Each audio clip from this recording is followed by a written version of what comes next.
जिताफनोजित श्वासो। तो हे परिचित, सबसे पहले आसन को जीतो, आसन को जीतने के बाद जिताफनोजित श्वासो, श्वासों पर विजय प्राप्त करो, श्वासों को जीतो। बोले क्यों महाराज? बोले श्वासों को इसलिए जीतो क्योंकि हमारे परमात्मा ने हमें जो उम्र दी है ना, वो सालों में नहीं दी कि तुम 85 साल जियोगे, तुम 65 वर्ष जियोगे, तुम 50 वर्ष जियोगे ना, श्वासों में दी है, श्वास में। प्रत्येक व्यक्ति को के अकाउंट में एक लिमिट में श्वासें डाल दी गई। बोले इतनी श्वासें तुम्हारे लिए हैं, तुम्हें चाहे एक दिन में खर्च कर लो, चाहे 80 साल में 90 साल में खर्च करो। सबको बराबर बराबर आयु दी गई है, कुत्ते को भी उतनी आयु दी है, उतनी सांसें मिली हैं। बस कुत्ता क्या है, कुत्ता दिन भर हाँफता रहता है, सांसें जल्दी जल्दी खर्च करता है तो जल्दी मर जाता है। कितनी सांसें मिलती हैं हमें रोज? 21,600। 24 घंटे के लिए हमारा परमात्मा, हमारा कन्हैया 21,600 सांसें देता है। 21,600। अब खर्च कैसे होती हैं? 1 मिनट में। बोले बैठे 12 चले 18, सोने में 32। जब हम निश्चित बिल्कुल सीधे तौर पर बैठे हैं, एक बात और बताएं, जो लोग कहते हैं महाराज हमारा पूजा मन नहीं लगता, आप आसन एक बनाइए, एक आसन पर बैठना प्रारंभ कीजिए, आदत डालिए। एक आसन पर जैसे हम बैठे हैं ऐसे बैठिए, और आपकी कमर से लेके गर्दन तक की हड्डी बिल्कुल एक सीध में होनी चाहिए। अपने आप मन लगेगा। अब आप बैठे हो बिल्कुल बुजुर्गों की तरह, हैं? कमर की पूरी पीठ की हड्डी को बिल्कुल गोल गोल मोड़ के बैठे हो तो कैसे मन लगेगा? ये विधान है आसन पर बैठने का कि आपकी गर्दन से लेकर कमर तक जो ये रीढ़ की हड्डी है ये बिल्कुल एक सीध में होनी चाहिए। जब इस आसन पर बैठोगे फिर क्या करना है? बोले फिर महाराज श्वासों पर विजय प्राप्त करनी है। श्वासों पर विजय प्राप्त कैसे होती है? जितनी देर बैठोगे आसन अगर आप जीत जाओगे तो श्वासों पर विजय अपने आप प्राप्त हो जाएगी। खर्च कैसे होती है श्वासें? 1 मिनट में। बोले बैठे 12 चले 18, सोने में 32। जब कोई व्यक्ति बैठता है एक आसन पर ज्यादा से ज्यादा देर तक, इसीलिए जो लोग बैठकर योगी ऋषि मुनि तपस्या करते हैं ना उनकी उम्र बढ़ जाती है। क्यों? क्योंकि वो बैठते हैं, उनकी सांसें कम खर्च होती हैं। वो 24 घंटे में कम से कम 20 घंटे बैठकर तपस्या करता है तो उनकी सांसें कम खर्च होती हैं। अब आप 24 घंटे में कम से कम 16 घंटे सोने की दम रखते हो तो सांसें ज्यादा खर्च होंगी। 32 सांसें खर्च होती हैं 1 मिनट में सोने में। इसीलिए ज्यादा सोने से उम्र घटती है साहब। बैठे 12 चले 18, सोने में 32, दुर्व्यसनों में 64 सांसें, कृपा करें जगदीश। इसी श्वासों पर विजय प्राप्त करो। पहले श्वासों को जीतो। जितासनो जित श्वासो जित संगो जितेंद्रिय। जित संगो, अंगों पर विजय प्राप्त करो। पूजा में बैठे हो तो उस समय इन हाथों से केवल भगवान की सेवा हो, केवल भगवान के लिए ताली बजें। ये हाथ प्रभु ने अगर दिए हैं, परमात्मा ने दिए हैं तो सुंदर सुंदर भोजन करने के लिए नहीं दिए। ये तो हम अपने शरीर का काम कर रहे हैं। परमात्मा का क्या काम किया हमने इन हाथों से? ताली बजाने के लिए। एक बात और बताएं, भगवान ने अगर सांसें लिमिट में दी हैं तो प्रत्येक वस्तु भगवान ने लिमिट में ही दी है। कौन सी वस्तु? अच्छा, आपने देखा होगा कुछ लोगों को समय से पहले शुगर हो जाता है, डायबिटीज। क्यों हो जाती है? भगवान ने एक लिमिट फिक्स कर रखी है कि तुम इतना मीठा खाओगे। अगर तुमने ज्यादा मीठा पहले ही खा लिया तो डायबिटीज हो गई, अब खाना बंद। और तुम मीठा खा ही नहीं पाओगे। ऐसे ही भगवान ने तुम्हारे हिस्से में तालियां भी लिख रखी हैं कि इतनी ताली तुम्हें इस जन्म में बजानी है, और नहीं बजाओगे बचा कर ले जाओगे। भगवान पता है क्या सोचेगा, क्या कहेगा तुमसे, बेटा इस जन्म की तुम्हारी ताली और तुम पिछले जन्म से ही बचा कर लाए, कुछ ज्यादा ही हो गई है। अब एक काम करो, इस जन्म में तुम ताली बजाओ, केवल ताली बजाओ। और ताली कौन बजाता है? हाँ बोलो राधे राधे। तो इसलिए ताली बजाते रहा करो, कहीं ऐसा ना हो कि भगवान तुम्हें ताली बजाने वाला ही शुरू कर दे, है ना। महाराज आज प्रभु की कृपा से श्री सुखदेव जी महाराज परीक्षित जी से कहते हैं, परीक्षित जब तुम इन 4 नियमों को मानकर हमारी कथा में बैठोगे तो निश्चित ही 7 दिन में हम तुम्हारी मुक्ति का मार्ग प्रशस्त करवा देंगे। आज परीक्षित जी को सुखदेव जी कथा सुना रहे हैं। यहां से अब जो कथा प्रारंभ होगी, अभी तक कथा कौन सुना रहा था? सूत जी महाराज और सौनक आदि 88,000 महात्मा कथा सुन रहे थे। अब कथा सुखदेव जी सुना रहे हैं और परीक्षित जी के साथ सूत जी और सौनक आदि 88,000 महात्मा कथा सुन रहे हैं। महाराज सबसे पहले श्री परीक्षित जी को सुखदेव जी महाराज कथा सुनाते हैं। सृष्टि रचना, सृष्टि वर्णन। बोले ब्रह्मा जी की बनाई हुई सृष्टि में सबसे पहले ब्रह्मा जी के एक भाग से श्री मनु जी महाराज, दूसरे भाग से शत्रुपा मैया प्रकट हुई।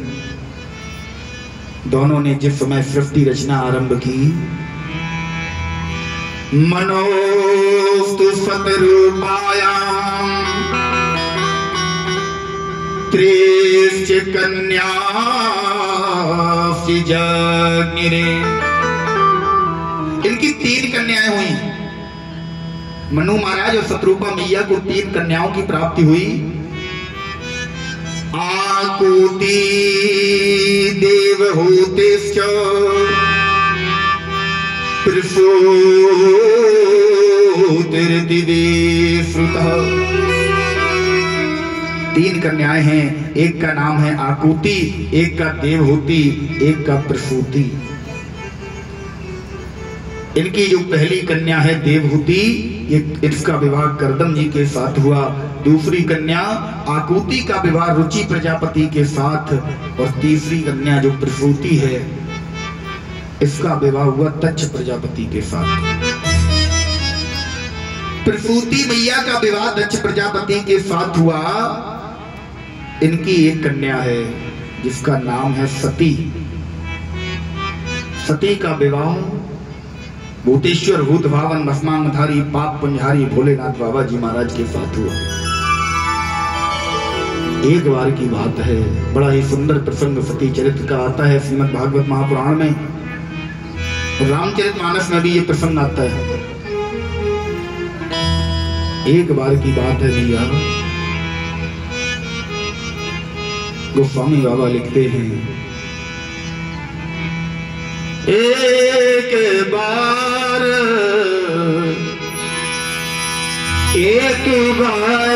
त्रेता जुग माहे, एक बार त्रेता जुग माहे, एक बार त्रेता जुग माहे, एक बार त्रेता जुग माहे। शंभु गए शंभु गए तो नजर से पावे, शंभु गए तो नजर से पावे। एक बार देखा जुग माहे,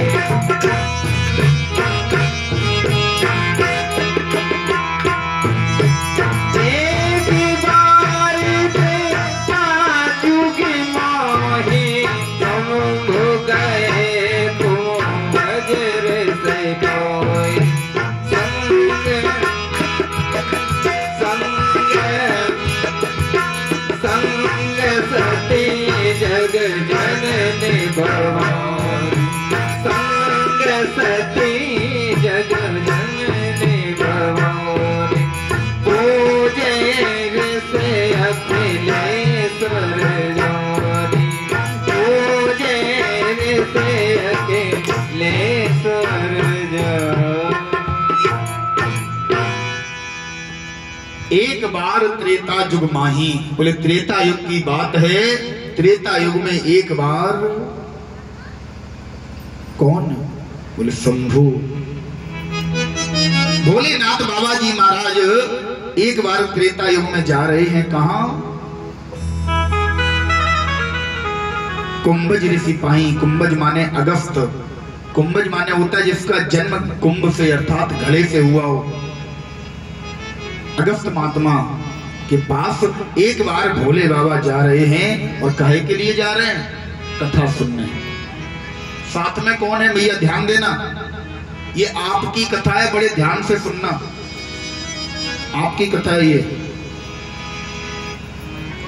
संग सती जग जननी भवानी।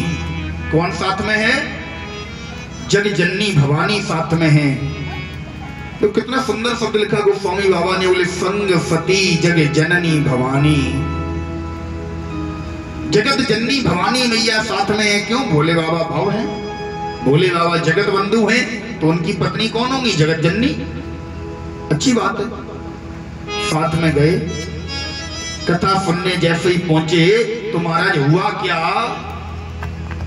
जब कथा सुनने गए तो जो महात्मा जी जो कथावाचक कथा सुना रहे थे, जैसे ही भोले बाबा को देखा अपने आसन से उठ खड़े हुए, नीचे उतर आए।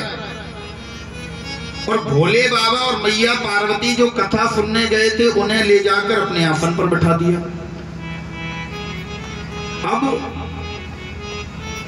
कथा सुन रहे हैं भोले बाबा, मैया पार्वती सुना रहे हैं। अगस्त महात्मा बैठे हैं नीचे और मैया पार्वती भोले बाबा श्रोता बनकर बैठे ऊपर। ये कथा का नियम तो नहीं है। अच्छा एक चीज बताओ, आप लोग इतनी जगह कथाओं में गए होंगे, आपने हमेशा देखा होगा कभी ये सिस्टम नहीं किया गया कि कथावाचक आप लोगों के बराबर में ही बैठ के कथा सुनाए। हमेशा एक ऊपर स्थान दिया जाता है। क्यों क्यों दिया जाता है? बोले महाराज एक जगह दो बोतलें रखी हैं, एक खाली है एक भरी। अब अगर खाली वाली बोतल में आपको भरी वाली बोतल से पदार्थ भरना है तो क्या करोगे? खाली वाली बोतल को नीचे करोगे, भरी वाली ऊपर, तभी तो ट्रांसफर हो सकता है। जो जिसे जरूरत है, जो खाली है वो नीचे होनी चाहिए और जो भरी हुई है वो ऊपर। यही नियम है, ऐसे ही हो पाएगा, नहीं तो होगा ही नहीं। महाराज कथा का ये नियम है। दूसरी बात, बोले श्रोता वक्ता ज्ञान निधि और कथा राम की गूढ़। श्रोता और वक्ता दोनों कैसे हैं? बोले श्रोता जो नीचे बैठा है, वक्ता तो जैसा है वैसा है ही। बोले श्रोताओं को ज्ञान निधि होना चाहिए, ज्ञान निधि होना चाहिए। क्यों? बोले राम जी की जो कथा है वो गूढ़ है, वो तभी ट्रांसफर हो सकती है। नीचे से कोई अगर पत्थर ऊपर ऐसे उछाल हो तो वो आपके ऊपर ही आकर गिरेगा, और ऊपर से हम ऐसे फेंकेंगे तो सीधा नीचे आपके पास सीधा गिरेगा। इसलिए अच्छा एक चीज और बताते हैं आपको, तराजू सबके घर में होगी। ये तो बात हो गई कथा की। बोले कथा में वक्ता अगर ऊपर नहीं है तो आपको ज्ञान, श्रद्धावान लभते ज्ञानम, श्रद्धावानों को ही ज्ञान मिलता है, तब तक आपको ज्ञान मिलेगा ही नहीं। ठीक है, वक्ता का स्थान ऊपर होना चाहिए, तभी आपके पास कथा का ट्रांसफर बैलेंस से हो सकता है। एक और सामाजिक बात, तराजू सबके घर पर होगी, नहीं होगी तो देखी तो होगी ना। बोले तराजू में दो पलड़े होते हैं, एक पलड़ा भारी है एक हल्का है। जो पलड़ा भारी होता है वो कहां होता है? कैसे होता है वो? नीचे। और जो हल्का होता है वो ऊपर। तो हम तो हल्के हैं, है ना। आप लोग श्रोता हैं, श्रोता वक्ता ज्ञान निधि, श्रोता ज्ञान निधि होता है, श्रोता वैसे ही भारी है। अच्छा एक बात और बताओ, आप लोग काय पर बैठे हैं? काय पर बैठे हैं? बोलो। जमीन पर, जमीन पर बैठने वाला जमींदार, और हम काय पर बैठे हैं? चौकी पर, चौकी पर बैठने वाला। राधे राधे। महाराज भोले बाबा कथा सुनने गए, अगस्त महात्मा ने कथा सुनाई, कथा सुना रहे हैं, नीचे बैठकर मैया पार्वती को और भोले बाबा को बैठा दिया ऊपर। मैया का मन नहीं लगा, मैया का मन नहीं लगा, खुद तो कथा सुनी नहीं, कथा सुनने भी नहीं दी। भोले बाबा से कहा बाबा चलो चलो बाबा। तुरंत बाबा से कहा, बाबा ने कहा कैसे चलें, अभी बीच कथा में कुछ में छोड़कर जाएंगे, कथा का अपमान होगा, राम जी का अपमान होगा। बोले नहीं मुझे कुछ नहीं पता। तुरंत गोस्वामी बाबा लिखते हैं, मुनि सन गीता मांगी त्रिपुरारी, मुनि सन गीता मांगी त्रिपुरारी,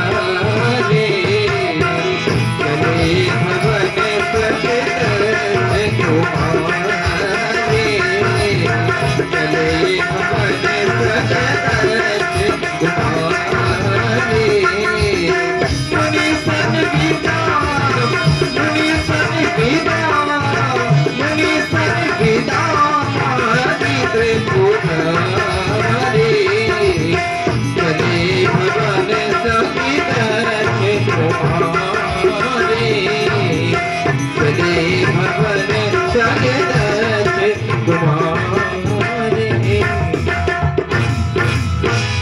तुरंत भोले बाबा ने उठकर मुनि से, अगस्त महात्मा से विदा मांगी। बोले बाबा जी हमारा कथा में मन नहीं लग रहा, हम घर जा रहे हैं। अब देखो आगे की चौपाई में क्या लिखा है। बोले मुनिसन विदा मांग त्रिपुरारी, और चले भवन लय तच कुमारी। जब गई थी इधर से तब कौन थी, कौन थी? बोले संग सती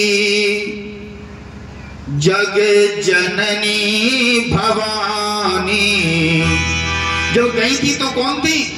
जगत जननी थी, भवानी थी। अर्थात भोले बाबा से संबंध जुड़ा हुआ था। और जब लौट के आई तो दक्ष कुमारी। क्यों दक्ष कुमारी? दक्ष कौन है? बोले इनके पिताजी। ईमानदारी से बताना माताओ, पिता से संबंध एक कन्या का कब तक रहता है? जब तक विवाह ना हो। वो विवाह नहीं हुआ तब तक पिता के नाम से जानी जाएगी, विवाह हो गया तो पति के नाम से। अब विवाह तो इनका हो चुका है, क्योंकि जब गई थी तब भोले बाबा के नाम से संबंध इनका दर्शाया गया। बोले ये दक्ष कुमारी नहीं है, संग सती जग जननी भवानी है। और जब लौट के आ रही हैं तो ऐसा क्या हो गया कि भोले बाबा से संबंध विच्छेद हो गया, खत्म, पिता से संबंध जुड़ गया। क्या हो गया? तुलसीदास बाबा कहते हैं, जाके प्रिय न राम वैदेही। जिसके प्रिय राम जी नहीं है, जिसका मेरे राम की कथा में मन नहीं लगा, वो भोले बाबा का प्रिय कभी हो ही नहीं सकता। इसलिए तुरंत भोले बाबा ने त्याग कर दिया। लेकिन आगे दिखाया गया, कहां जा रहे थे रास्ते में, उसी समय क्या हुआ?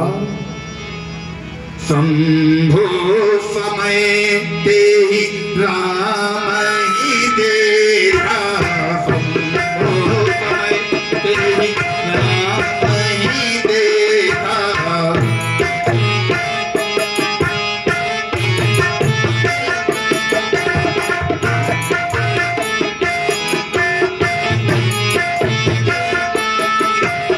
मंदिर में मोर के आने से था, मंदिर में मोर के आने से था।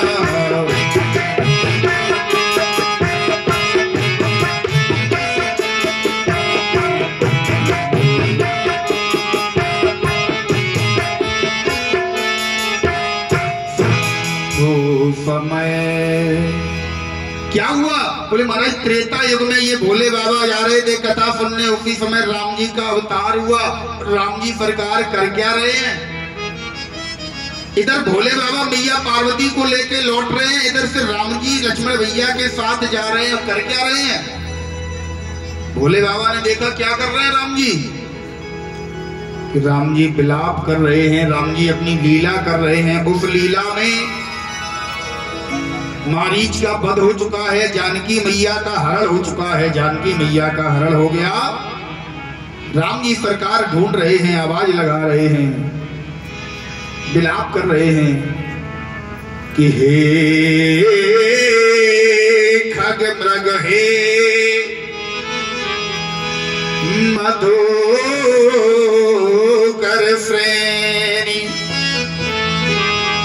तुम देखी सीता मृग नैनी।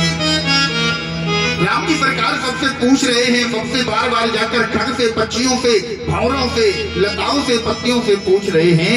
उसी समय ऊपर से आकाश मार्ग से जाते हुए भोले बाबा और मैया पार्वती ने देखा कैसे? राम जी को। अच्छा, भोले बाबा और राम जी तो बात एक ही है, लेकिन मैया पार्वती ने जब जिस समय राम जी को देखा और इधर भोले बाबा ने देखते ही प्रणाम और कर दिया। जैसे ही भोले बाबा ने देखा, भोले बाबा तुरंत वहीं आकाश मार्ग में ही लौट गए, तुरंत राम जी को प्रणाम किया, दंडवत। सती मैया ने देखा, सती मैया को लगा ये कौन है? ये तपस्वी वेशधारी छोटे छोटे से बालक, स्त्री लंपट जो एक स्त्री के लिए विलाप करते हुए जा रहे, रो रहे, ऐसे व्यक्तियों को राम जी को हमारे भोले बाबा प्रणाम कर रहे हैं, क्यों? भोले बाबा से पूछा, बाबा ये कौन है? भोले बाबा ने बताया, सोई मम इष्ट देव रघुवीरा। जान पार्वती, जिनकी हम और तुम अभी कथा सुनकर आ रहे हो, जिसकी कथा में तुमने मेरा मन नहीं लगने दिया, तुमने मुझे सुनने नहीं दी, कि वही मेरे राम जी सरकार है, उनके दर्शन हो गए। सोई मम इष्ट देव रघुवीरा। पार्वती भैया ने कहा, ये कैसे राम जी सरकार हैं? ये तो हमें कोई स्त्री लंपट व्यक्ति दिखाई देता है, स्त्री के लिए इतना विलाप कर रहा है। भोले बाबा ने समझाया, देखो पार्वती, ये इस समय एक मंच पर नाटक कर रहे हैं, ये इस समय अपनी लीला कर रहे हैं, लीला के बाद ये कुछ और होते हैं, लीला से पहले ये कुछ और होते हैं। इसलिए पार्वती ये पूर्ण ब्रह्म है। मैया पार्वती नहीं मानी, बोले नहीं, मैं नहीं मान सकती। माताओं, मैया पार्वती की सबसे पहली गलती, कथा में मन नहीं लगा कोई बात नहीं, सबसे पहली गलती मैया पार्वती की कि जो तुम्हारे पति का पूज्य है, जिसे तुम्हारा पति प्रणाम कर रहा है, उसे तुम्हें प्रणाम करने में क्या दिक्कत है? तो तुम्हारे लिए भी पूज्य होना चाहिए, वह सवाल जवाब नहीं होना चाहिए, नहीं किया। दूसरी गलती, पति ने बताया कि ये मेरे इष्ट देव रघुवीर हैं, फिर भी मैया पार्वती को पति की बात पर भरोसा नहीं हुआ। मैया सती को पति की बात पर भरोसा नहीं हुआ। गोस्वामी बाबा लिखते हैं, भोले बाबा ने कहा, सती जो तुम्हारे मन कछु संदेह हो, तो कि मुझा तेरे चाहले हो। जय जय राम, राम सिया राम, सिया राम, जय जय राम।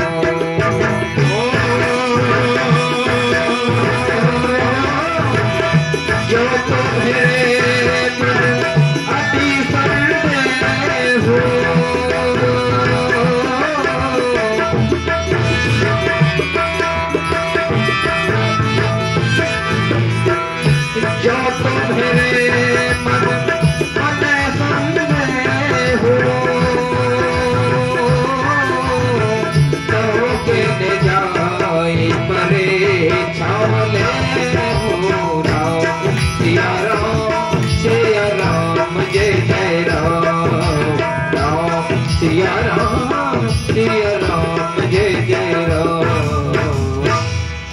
जैसी मैया सती से भोले बाबा ने कहा जाओ, अगर तुम्हारे हृदय में कुछ संदेह है तो जाओ परीक्षा ले आओ। मैया पार्वती ने कहा ये बात ठीक है, परीक्षा ले ली जाए। अब परीक्षा ली कैसे जाए? परीक्षा लेने के लिए तो चल दी, लेकिन क्वेश्चन पेपर तैयार ही नहीं है, परीक्षा ले कैसे? मन में विचार किया, क्या किया?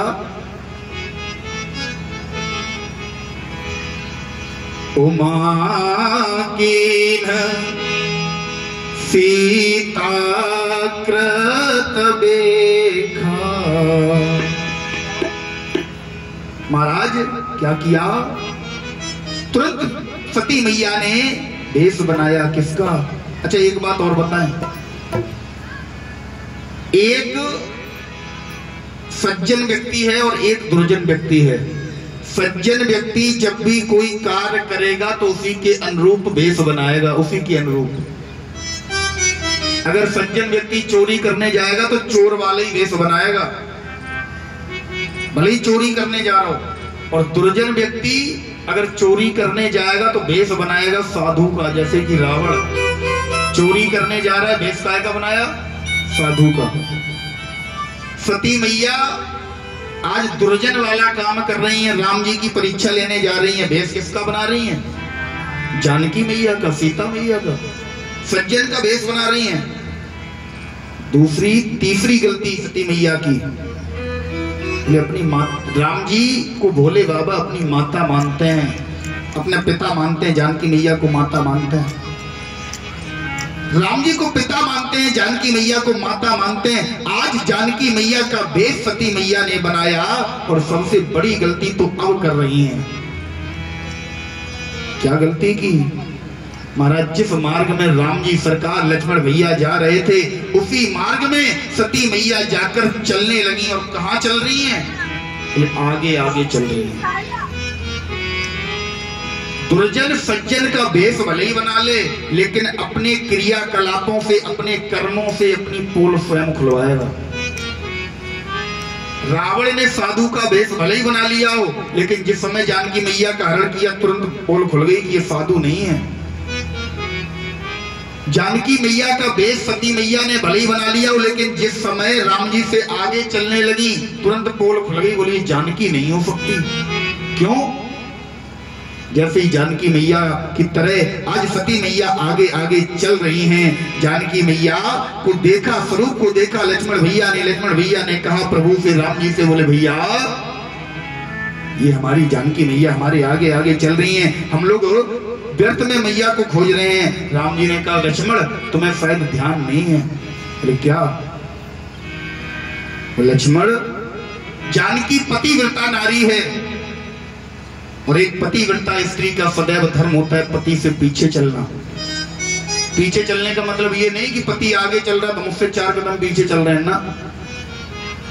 पीछे चलने का मतलब उसकी बातों का अनुसरण करना, उसकी बातें मानना। पीछे चलने का ये मतलब नहीं है कि महाराज पति हमारा आगे आगे जा रहा है, हम उससे पीछे 1.5 किलोमीटर पीछे चल रहे हैं। और लेकिन बोले महाराज ने बताया था कि पीछे चलना, पीछे तो चल रहे हो, पीछे से ही दे गाली पतिव्रता का नियम क्या है? बोले अनुसरण करो, जो हमने बताया था। बोले रामायण को भले ही ना मानो, रामायण की मानो, पति को भले ही ना मानो, पति की सेवा नहीं हो रही मत करो, लेकिन पति की मानो, पति क्या हृदय से सम्मान करो, दिखावा भले ही मत करो। घर में रिश्तेदार आ गए तो सबसे पहले पति की सेवा, और रिश्तेदार चले जाएं तो महाराज बच्चे हुए बर्तन भी पति को ही धुलने पड़ रहे हैं। बोलो राधे राधे। तो यहाँ नहीं होता होगा, ये अपने ब्रह्मंडल की बात कर रहे हैं, हमारे देवेश भैया को करना पड़ता है ये। बोलो राधे राधे। हाँ तो महाराज आज जानकी मैया की तरह आगे आगे चल रही हैं। कौन? सती मैया। और जिस समय सती मैया आगे आगे चल रही हैं, राम जी सरकार ने थोड़ी सी अपनी स्पीड बढ़ाई, लक्ष्मण का हाथ पकड़ा, बोले चलो जल्दी आओ। सती मैया को लगा अभी राम जी आएंगे, हमसे कहेंगे हाय सीते तुम कहां गई थी। लेकिन जैसे ही राम जी सरकार पहुंचे, राम जी सरकार ने सबसे पहले क्या किया? कि जोरी पानी कर किन्हें प्रणामो, जोरी पानी कर किन्हें प्रणामो, जोरे पानी प्रभु किन्हें प्रणामो, जोरे पानी प्रभु किन्हें प्रणामो, पिता समेत लिखे निज नामो, पिता समेत लिखे निज नामो, पिता समेत लिखे निज नामो। तुरंत राम जी सरकार जैसे ही सती मैया के सामने आए, सती मैया सोच रही हैं कि राम जी अभी कहेंगे जानकी तुम कहाँ गई थी, कहाँ चली गई थी, बहुत देर बाद मिली। लेकिन राम जी सरकार ने क्या किया, तुरंत हाथ जोड़े, बोले मैया हम दशरथ नंदन अवध सम्राट दशरथ जी के पुत्र रामचंद्र साथ में अनुज भ्राता लक्ष्मण आपको प्रणाम करते हैं। और जैसे ही प्रणाम किया सती मैया के फ्यूज उड़ गए, बोले अरे ये तो प्रणाम कर रहे, इसका मतलब समझ गए। राम जी ने कहा अभी नहीं समझे, अब समझेंगे, समझोगी कब। कहने लगे राम जी कि बेटे ने अकेले फिरोगे ही है तो, विपिन अकेली फिरोगे ही है तो, हे मैया तुम इस विपिन में, जंगल में, इस वन में, इस उद्यान में अकेली क्यों घूम रही हो, क्या कारण है। मैया हाथ जोड़कर विनती है बताओ। कहे ओ बहोरे कहाँ बरस के तू, मैया तुम इस जंगल में, इस बगीचे में अकेली घूम रही हो, मुझे बताओ कि भोले बाबा वृष केतु अर्थात वृषभ की सवारी करने वाले, वृष पर आरूढ़ रहने वाले, बैल पर बैठने वाले भोले बाबा हमारे कहाँ हैं। और जैसे ही भोले बाबा का नाम लिया मैया का तो मुंह खुला का खुला रह गया, अरे पहचान गए। इसका मतलब ये राम जी हैं। आज मैया ने पुनः अपना वेश रखा और कहाँ पहुंची, भोले बाबा के पास। जैसे ही भोले बाबा के पास पहुंची, भोले बाबा ने कहा परीक्षा ले आई। देखो 4 गलती मैया कर चुकी हैं। पहली गलती कथा में मन नहीं लगा, पति की बात नहीं मानी। दूसरी गलती पति की बात पर भरोसा नहीं किया। तीसरी गलती प्रभु की परीक्षा ले रही हैं। चौथी गलती अपने पति की माता जी बन गई। और बुरा ना माने तो एक बात कहे, आज लगभग प्रत्येक पत्नी अपने पति की माता बनती है। प्रत्येक पत्नी माता की तरह शासन करती है। क्यों, कितना समय हो रहा है, कहां गए थे, 10 बज गए, तुम अभी तक घर पर ही नहीं आए। भोले बाबा ने क्या किया, सुन लेना, इस कथा से शिक्षा लेकर जाना। और किसी दिन अगर तुम्हारे पति पर भोले बाबा का दिमाग अब काम कर गया तो तुम्हारा क्या होगा फिर, है ना। इसीलिए तो कहते हैं कथाएं सुनो, सत्संग में जाओ, इनसे शिक्षा मिलती है। क्या किया भोले बाबा ने, मैया जिस समय भोले बाबा के पास पहुंची, भोले बाबा ने पूछा जन सती परीक्षा ले आई। तुरंत कहने लगी, गोस्वामी बाबा ने बड़ा सुंदर वर्णन किया। कछु ना परीक्षा लीने गोसाई, कछु ना परीक्षा लीने गोसाई, कछु ना परीक्षा लीने गोसाई। एक प्रणाम तुम्हारे ही नानी, एक प्रणाम तुम्हारे नानी, कछु ना परे